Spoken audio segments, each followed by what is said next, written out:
Hello children, how are you? Fine? Yes. So we have already done the revision of lesson universe and the earth and the food we eat. Now it's the turn of which chapter?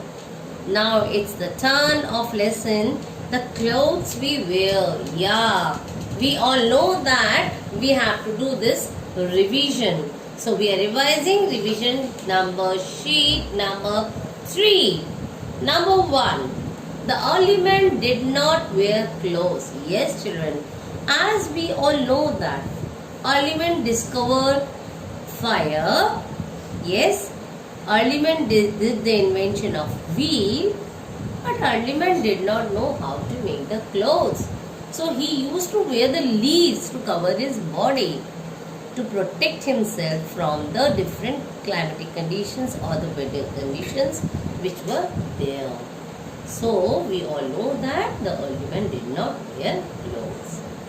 But why do we need to wear clothes? We need to wear clothes to cover our body. Yes. And secondly, we need to clothes to protect ourselves from heat, cold and rain. Obviously, so heat and cold. Now, children, these two are the main reasons. Yes. But what is that second reason when I am saying two reasons? First is you protect yourself from heat and cold. And secondly, we lived in a civilized society. Yes children, we are living in a civilized society.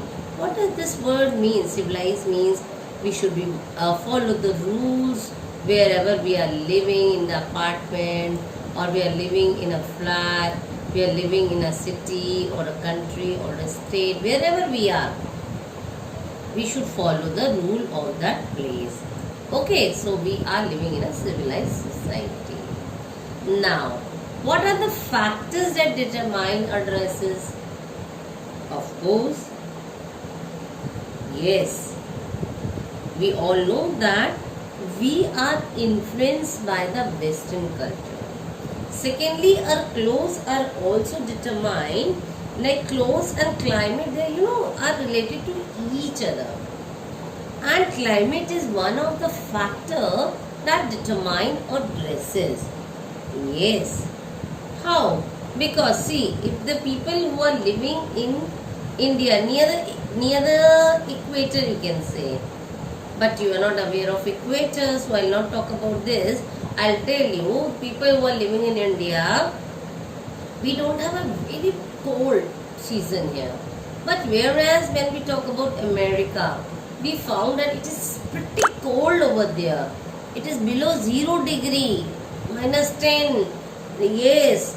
And you people used to shiver a lot over there.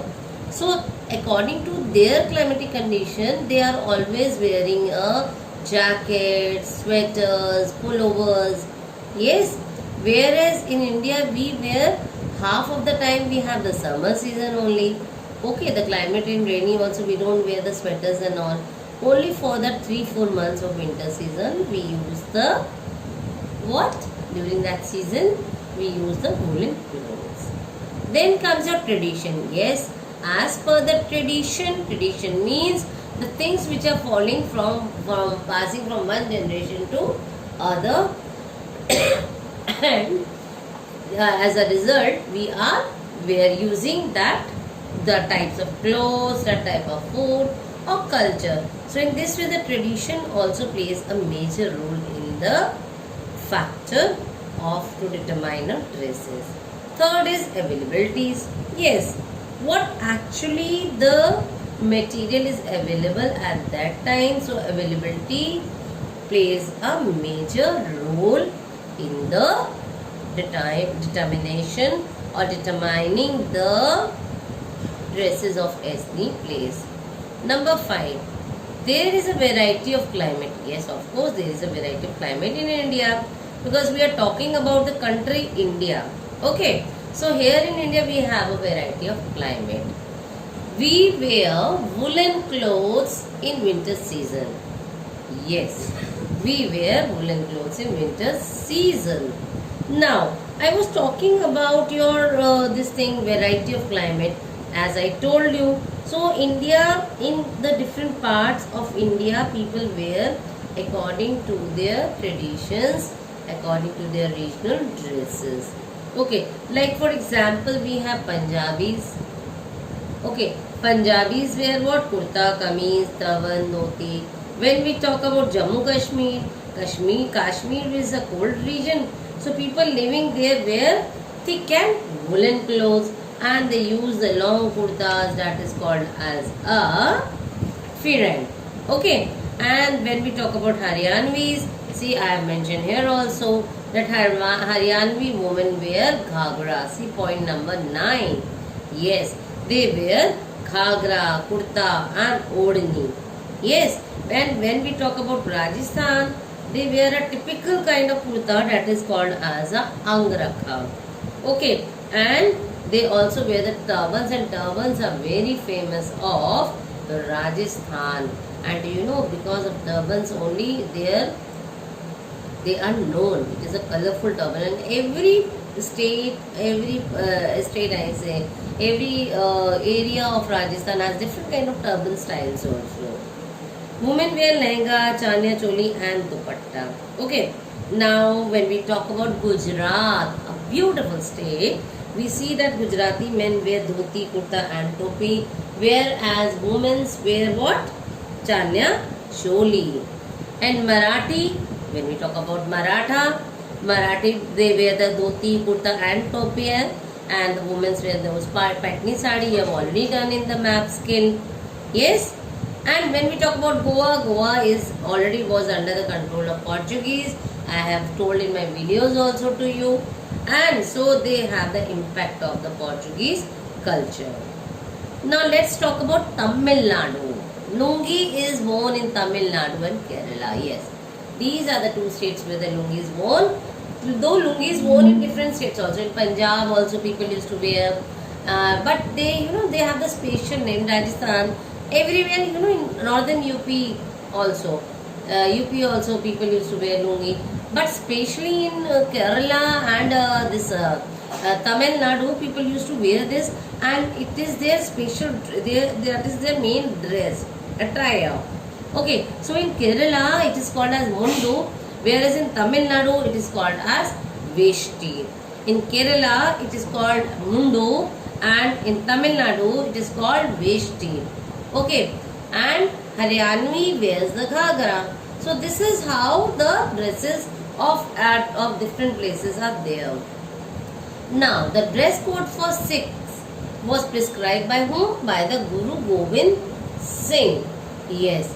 Now let us talk about the number 11. There are special dresses for the special occasions. Yes, for your birthday, it's always a special occasion, or you're going for a marriage party of your cousins or aunts, uncles. Mama prepare a new special dress for you. Number 12, the professionals have their own dresses or uniform. Like we teachers have sari as a professional, doctors wear white coats, and lawyers wear black coats. Yeah. So and policemen wear the khaki uniform. Children also wear the the school uniform because they are as a student. So uniform plays a major role in everyone's life. Okay, so this is how the dresses, professionals and the dresses are there. Then comes our religious. Religious people have their traditional dresses.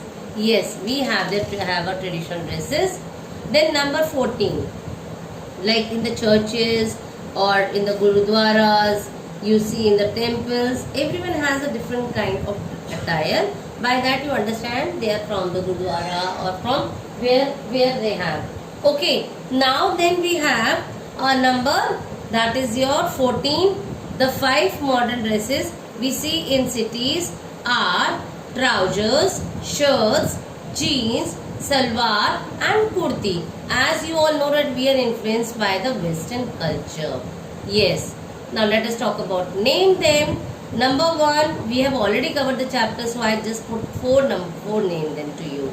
I have already covered the total points there. And number 1 is the long kurta worn by Kashmiri, that is firan, just now I told you.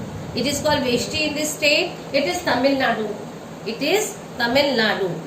Number 3, the state of being different or diverse, that is your variety. The state of being different or diverse, number 3rd is your variety.